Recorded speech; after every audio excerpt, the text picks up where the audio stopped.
ভারতের তেলেঙ্গানা রাজ্যের হায়দ্রাবাদ, এই হায়দ্রাবাদ থেকে প্রায় 130 কিলোমিটার দূরে একটা ছোট্ট শহর আছে নাগরকুল্লু। এবং এই নাগরকুল্লুতে একটা হিউজ প্রবলেম চলছে। পুলিশ সেটা বুঝেও না বোঝার একটা ভান করছে। তার সামনে এমন অনেকগুলো কেস আসছে, অনেক আনআইডেন্টিফাইড ডেড বডি তারা পাচ্ছে।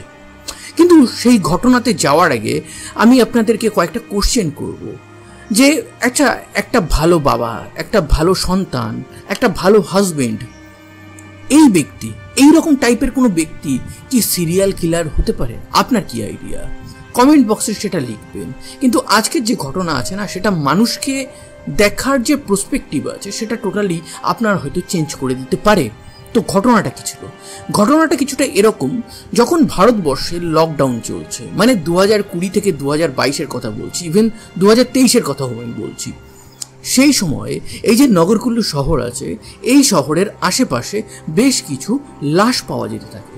প্রথম লাশ পাওয়া যায় 2020-তে, তারপর 2021-এ এরকম একাধিক ইনসিডেন্ট হয়।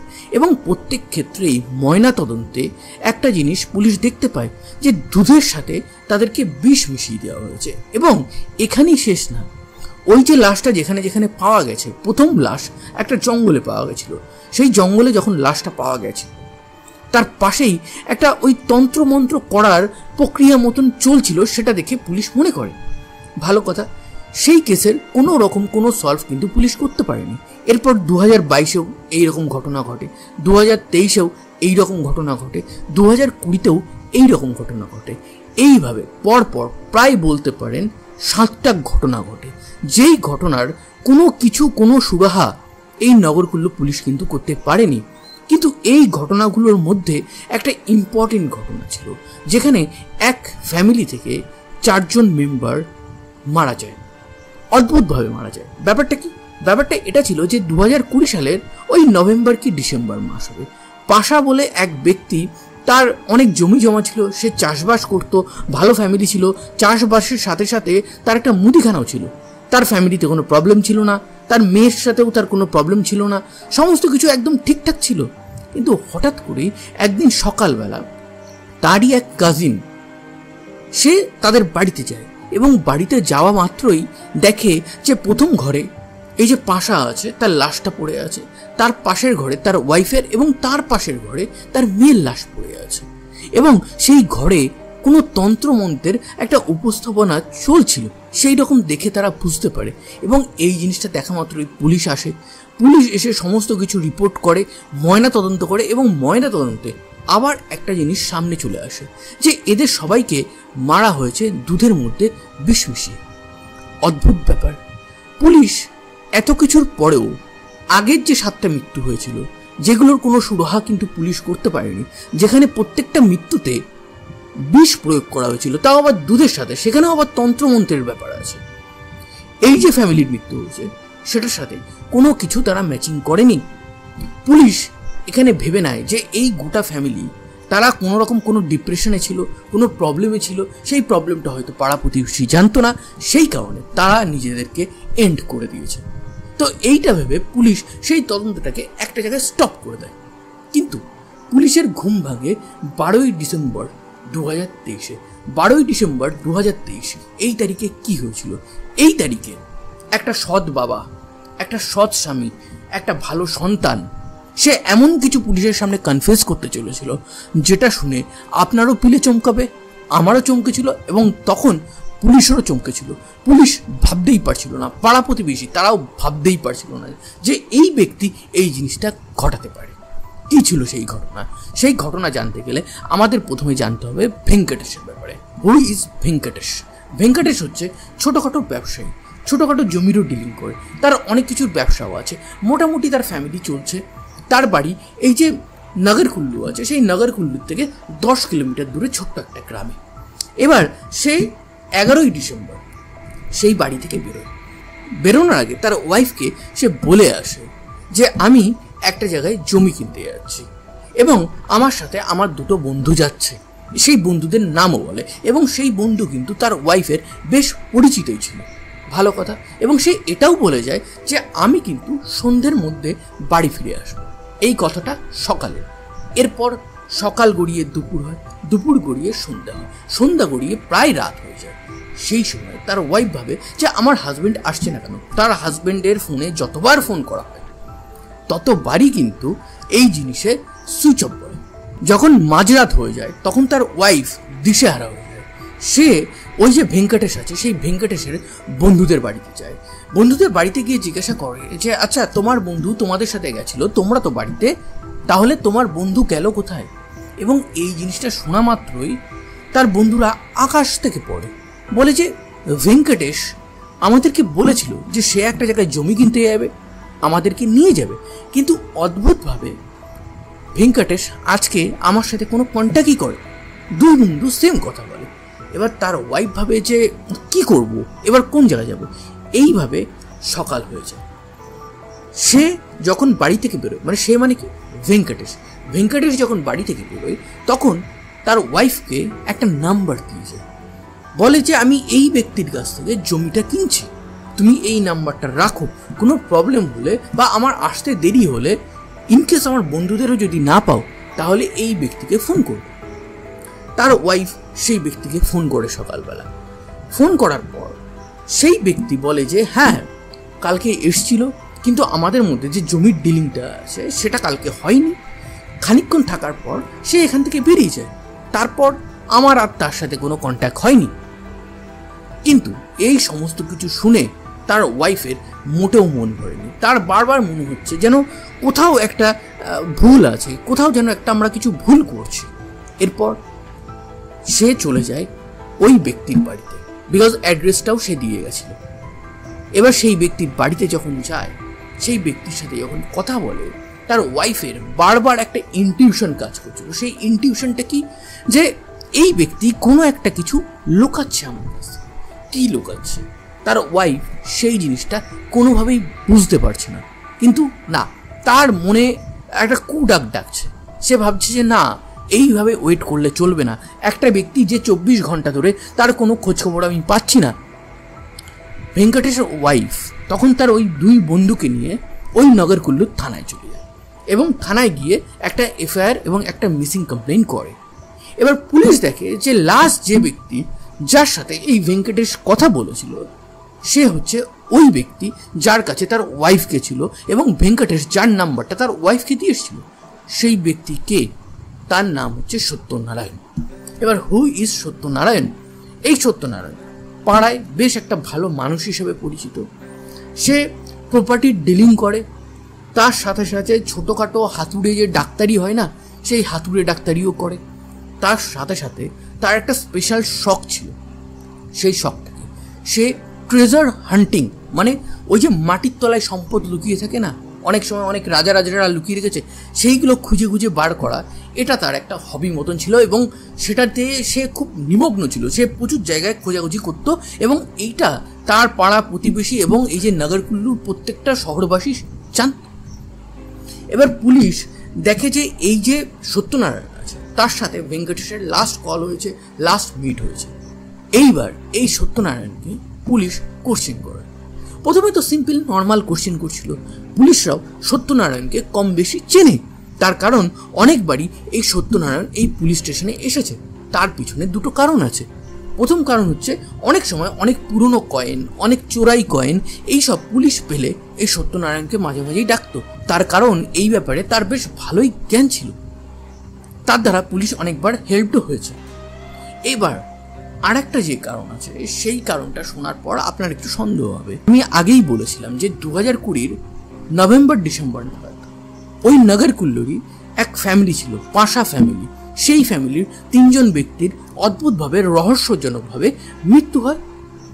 সেই মৃত্যুর সময়ও অদ্ভুতভাবে ওই পাশার লাস্ট কল এবং একাধিক ফোন নাম্বারে এই সত্যনারায়ণের সাথে সে কথা বলেছিল।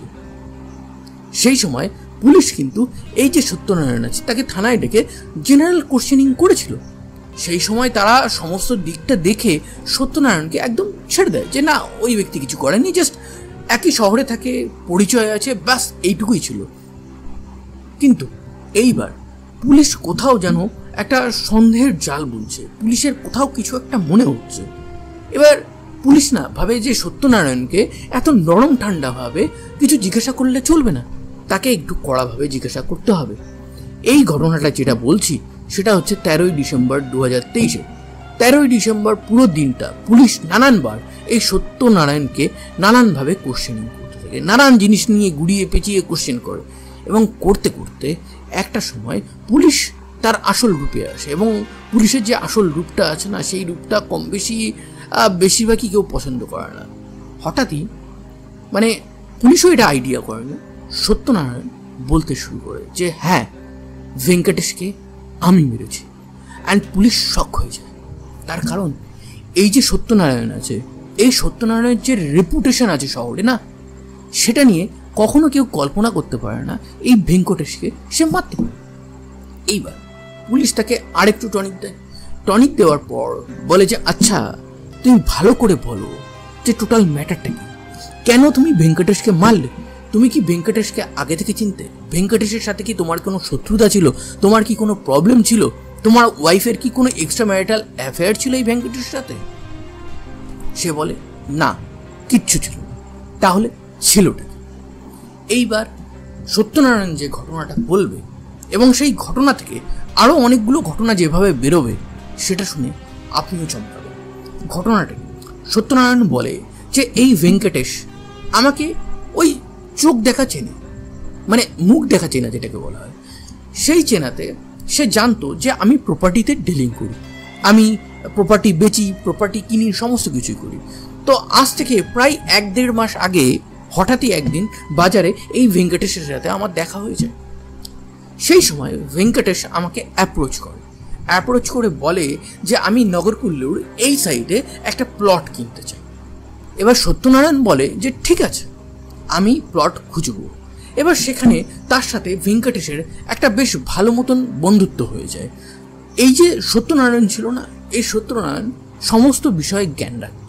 সে রাজনীতিতে জ্ঞান রাখতো, সে ট্রেজার হান্টিংয়ে জ্ঞান রাখতো, সে ধর্মের ব্যাপারে জ্ঞান রাখতো, শুধু নিজের ধর্ম না, অন্য ধর্মের ব্যাপারেও সে জ্ঞান রাখতো।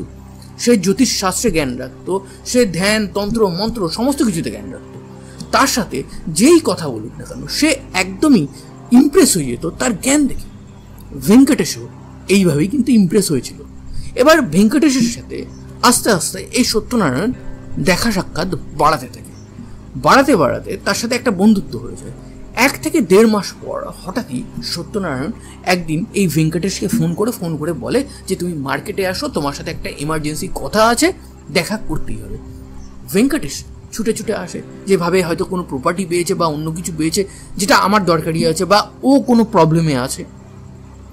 ভেঙ্কটেশ আসা মাত্রই ভেঙ্কটেশকে এই সত্যনারায়ণ একটা জায়গায় নিয়ে যায়। নিয়ে গিয়ে বলে যে এই যে জমিটা দেখছো, এই জমিটার প্রপার্টি ভ্যালু অনেক, তুমি এই জমিটা কিনে নাও। বর্তমানে এই জমিটায় আমি তোমাকে কম দামে বেচে দেওয়ার প্ল্যান করছি। দাম কত হবে? দামের ব্যাপারে তারা অনেক কিছু বলে, সেখানে হালকা কিছু নেগোসিয়েশন হয়। এইবার ভেঙ্কটেশ সেখান থেকে চলে যায়, খুব ভালো কথা। সে ডিসাইড করে যে জমিটা কিনবো কি কিনবো। মাঝে সত্যনারায়ণের সাথে সে ডিসকাস করছে যে কেনা ঠিক হবে না ভুল হবে, একটু দামের নেগোসিয়েশন করছে, সমস্ত কিছু করছে। এবার হঠাৎ করে এই যে সত্যনারায়ণ আছে সে তাকে আবার ডাকে। ভেঙ্কটেশ আসে, ভেঙ্কটেশকে সে বলে যে তুমি যদি এই জমিটা কেনো তাহলে তোমারই লাভ হবে। তখন ভেঙ্কটেশ বলে যে হ্যাঁ আমি কিনবো, কিন্তু যে অ্যামাউন্টটা আছে সেটা একটু ডিসকাউন্ট করলে ভালো হয়, এরকম নানান কথা বলছে। তখন সত্যনারায়ণ বলে যে তুমি ডিসকাউন্টের কথা ভাবছো? তোমার কি কোটি কোটি টাকা চাই না? তোমার কি এটা চাই না যে তোমার যে ছেলে মেয়ে আছে, তোমার যে নেক্সট জেনারেশন আছে, তারা বসে বসে খাবে? এইটা শুনে ভেঙ্কটেশ ভাবে যে কি ব্যাপার, এই কথা সে কেন বলছে। এইবার এই ভেঙ্কটেশও কিন্তু জানতো যে সত্যনারায়ণ একটা ট্রেজার হান্টার, সে লুকোনো যে সম্পদ আছে সেগুলো খুঁজে বেড়ায়। এইবার এই সত্যনারায়ণ তাকে বলে যে ওই যে জমিটা তুমি যেটা চয়েস করেছো, আমি তোমাকে যেটা দেখিয়েছি, সেই জমির নিচে প্রচুর ঘড়া অনেক পুরনো দিনের অনেক রহস্য আছে। কি সেই রহস্য? সেই মাটির নিচে সোনাদানা আছে। এবং এইটা শোনা মাত্রই ভেঙ্কটেশের উপর একটা লোভ চেপে বসে। তখন সত্যনারায়ণ বলে যে ওই যে জমিটা আছে, ওই জমিটা তুমি 30 লাখে কিনে নাও। তুমি যদি 30 লাখে কেনো, ওই জমির মধ্যে যে গুপ্তধন আছে সেই গুপ্তধনের ভ্যালুতে তোমার ফ্যামিলি, তোমার যে নেক্সট জেনারেশন আছে তারা বসে বসে খাবে। সামহাউ ভেঙ্কটেশ এই কথাগুলোকে পাগলের মতন গিলছিল। সে বাড়ি যায়, সে শুধু এই জিনিসটা নিয়ে ভাবছে যে 30 লাখের বদলে আমি যদি 30 কোটি পাই, ওখানে কত কত টাকার গুপ্তধন আছে। এবং এই জিনিস ভাবতেই কখন যে এই ভেঙ্কটেশ লোভের ফাঁদে পা দিয়ে দিয়েছে সেটা সে নিজেও জানে না। সে ফোন করে সত্যনারায়ণকে বলে যে হ্যাঁ, ওই জমিটা আমি কিনবো এবং ওই টাকা দিতে আমি রাজি আছি। এইবার আরেকদিন এই সত্যনারায়ণ এবং ভেঙ্কটেশের মিটিং, এবং সেই মিটিংয়ে সত্যনারায়ণ বলে যে এই যে জমি আছে, এই জমির ব্যাপারে তুমি কাউকে গুণাক্ষরে কোনো কিছু বলবে না। এখানে যে গুপ্তধন আছে সেটাও বলবে না। আমি যে শক্তির মাধ্যমে এখানে গুপ্তধন খুঁজে পেয়েছি, তাহলে সেই শক্তিটা নষ্ট হয়ে যাবে, আমরা তাহলে গুপ্তধনটা আর পাবো না। কিন্তু এই সমস্ত কিছু করার আগেই তোমাকে একটা কাজ করতে হবে, তোমাকে তো প্রথমে পেমেন্টটা করতে হবে। সে বলে যে ঠিক আছে, আমি পেমেন্টটা করে দেব। এইবার সে 30 লাখ টাকা পেমেন্ট করে দেয়। এরপর আরেকদিন সত্যনারায়ণ এই ভেঙ্কটেশকে কল করে, বলে যে 30 লাখ ওটা তো আমার একটা অ্যামাউন্ট দিয়েছে, যেটা দিয়ে তুমি একটা মাল্টিপল গেম খেলবে, তুমি আরো 30 কোটি কামাবে। কিন্তু এইখানে যে সম্পদটা আছে সেই সম্পদের উপর অনেক অভিশাপ আছে, এবং সেই অভিশাপের জন্য এই গুপ্তধন যখনই আমরা বার করতে যাব তখন আমাদের বিপদ হতে পারে, এবং সেই কারণে তোমাকে একটা কাজ করতে হবে। ভেঙ্কটেশ বলে কি কাজ? বলে যে 3টে প্রেগনেন্ট মহিলাকে তোমার আনতে হবে এবং এনে তাদেরকে শেষ করতে হবে। যদি এটা করতে পারো তাহলেই তোমার এই যে গুপ্তধন আছে সেটা অভিশাপ মুক্ত হবে। এবং এই জিনিসটা শোনা মাত্রই ইনস্ট্যান্টলি ভেঙ্কটেশ বলে যে আমার দরকার নেই, আমার কিচ্ছু চাই না, তুমি আমাকে আমার টাকাটা ফেরত দিয়ে দাও। তখন বেগতিক বুঝে এই সত্যনারায়ণ বলে যে না না, তুমি যদি এটা না করতে চাও তাহলে আর একটা উপায় আছে। সেই উপায়টা কি? আমাকে এখানে একটা তন্ত্রমন্ত্রের পুজো করতে হবে। সেই মতন একটা দিন ঠিক হয় এবং সেই দিনে সেই সময় এই তন্ত্রমন্ত্রের পূজাটা শুরু হয়। এবং পূজাটা করতে করতেই হঠাৎ করেই এই যে সত্যনারায়ণ আছে সে ভেঙ্কটেশকে 1 গ্লাস দুধ খেতে দেয়, এবং এই 1 গ্লাস দুধ খাওয়ার পরেই হঠাৎ করে ভেঙ্কটেশ অচৈতন্য হয়ে পড়ে। এবং অচৈতন্য হয়ে পড়লেই সঙ্গে সঙ্গে এই সত্যনারায়ণ তার ওই তন্ত্রমন্ত্র থেকে উঠে তার নিঃশ্বাসটা চেক করে। খানিকক্ষণ পর সে বুঝতে পারে ভেঙ্কটেশ এই পৃথিবী ছেড়ে চলে গেছে। এরপর তার যে বডিটা আছে সেই বডিটা ওই জমির মধ্যে নিয়ে গিয়ে পুঁতে ফেলে। এই সমস্ত কিছু যখন পুলিশ শোনে, পুলিশ অবাক হয়ে যায়। পুলিশ ভাবতে শুরু করে যে এরকম বোকাও কি কেউ হতে পারে, কিন্তু যা হওয়ার হয়ে গেছে। যখন এই তদন্ত চলছিল তখন ওই তদন্তকারী পুলিশ অফিসারের মধ্যে এক পুলিশ অফিসারের খুব সন্দেহ হয়। সে ভাবতে থাকে যে আচ্ছা, এই যে ঘটনাটা শুনলাম তার সাথে অনেকগুলো জিনিসের না আমরা ম্যাচ পাচ্ছি। এই নগরকুল্লু এরিয়াতে লাস্ট 3 বছরে একাধিক জায়গায় এইরকম তন্ত্রমন্ত্র রিলেটেড দুধের মধ্যে বিষ মিশিয়ে দেওয়া এইরকম একাধিক খুন, লাশ এসব পাওয়া গেছে। তাহলে এই যে সত্যনারায়ণ আছে সে কি কোনোভাবে এইসব ঘটনাগুলোর সাথে রিলেটেড আছে? এই পুলিশ সত্যনারায়ণকে কিচ্ছু বলেনি। তাদের যে খবরি আছে সেই খবরিদের এই ব্যাপারে একটু খোঁজ খবর নিতে বলে। তার খবরিরা বলে যে না, সত্যনারায়ণ অত্যন্ত ভালো মানুষ, একটু ওই তন্ত্রমন্ত্র করে ঠিকই, কিন্তু তার এগেনস্টে কোনো কিন্তু কেস নেই। এবার পুলিশ ভাবতে শুরু করে যে না, একে আরেকটু ঘাটানো হোক, একে আরেকটু কড়াভাবে জিজ্ঞাসাবাদ করা হোক, তাহলে হয়তো আরো কোনো কেস বা ওই যে কেসগুলো আছে যেগুলোর সাথে পুলিশ এখন বর্তমানে এই সত্যনারায়ণকে রিলেট করছে তার কোনো একটা রিলেশন যদি পাওয়া যায়। এরপর সত্যনারায়ণকে আরো ইনভেস্টিগেট করা হয়। এরপর সত্যনারায়ণ আরো একটা কেস খোলে সত্যনারায়ণ বলে যে স্যার, আপনারা আমাকে আজ থেকে প্রায় 3 বছর আগে একটা মার্ডার কেসে ডেকেছিলেন, সেটাও আমি করেছি। পুলিশ শুনে আবার হয়ে যায়। এইবার সে বলতে থাকে যে সে কিভাবে সেই ফ্যামিলিটা, মানে পাশা ফ্যামিলির মার্ডারটা করেছিল। এই যে পাশা আছে, তার অনেক জমি জমা ছিল। সে একদিন জমিতে চাষ করতে করতে হঠাৎই কিছু পুরনো থালা বাসন পায় এবং পুরনো কিছু কয়েন পায়, এবং এই জিনিসটা নিয়ে সে চলে যায় সত্যনারায়ণের কাছে। তার কারণ সত্যনারায়ণ তো এই যে পুরনো জিনিসের ব্যাপারে বেশ এক্সপার্ট ছিল। সে দেখে বলতে পারবে যে এটা কত বছরের পুরনো, কেমনভাবে কত সালে ইউজ হয়েছিল, এর বর্তমান ভ্যালু কি।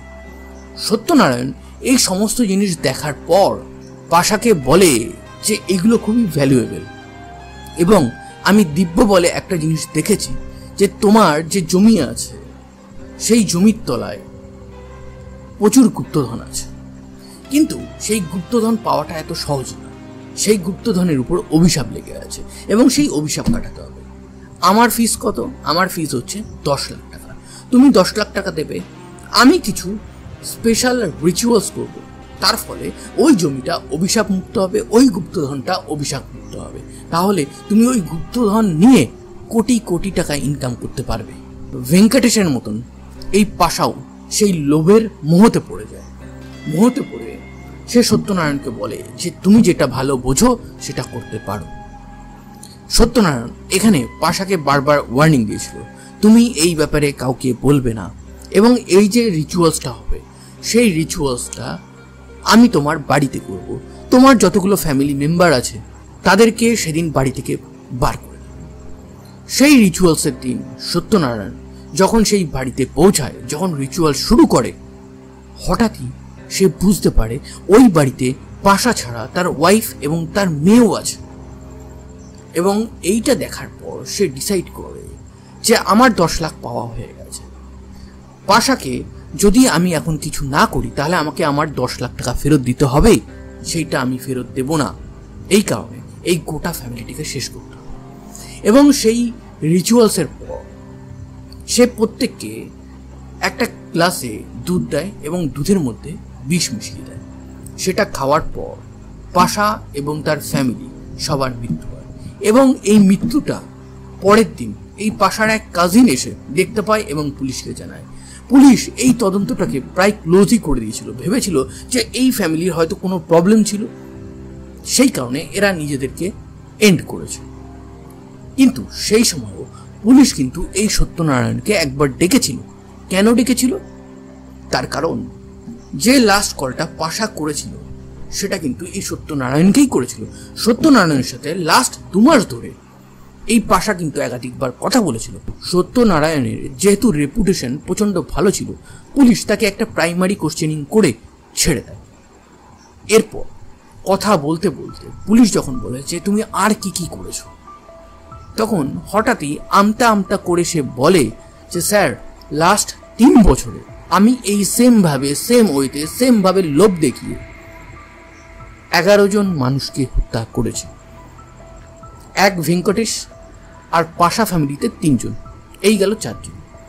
আর বাদ বাকি 7 জন, ওই 7 জন হচ্ছে যে ঘটনাগুলো আমি প্রথমে বলেছিলাম যে নগরকুল্লুর জঙ্গলের পাশে একটা লাশ পাওয়া গেল, সেখানে তন্ত্রমন্ত্র হচ্ছে, একটা রাস্তার উপর পাওয়া গেছে, কোনো একটা বাড়িতে পাওয়া গেছে, সমস্ত জায়গায় ম্যাচিং হচ্ছে এখানেই যে তন্ত্রমন্ত্র, এবং তার সাথে তাদের প্রত্যেকের মৃত্যু দুধের মধ্যে বিষ মিশিয়ে হয়েছে।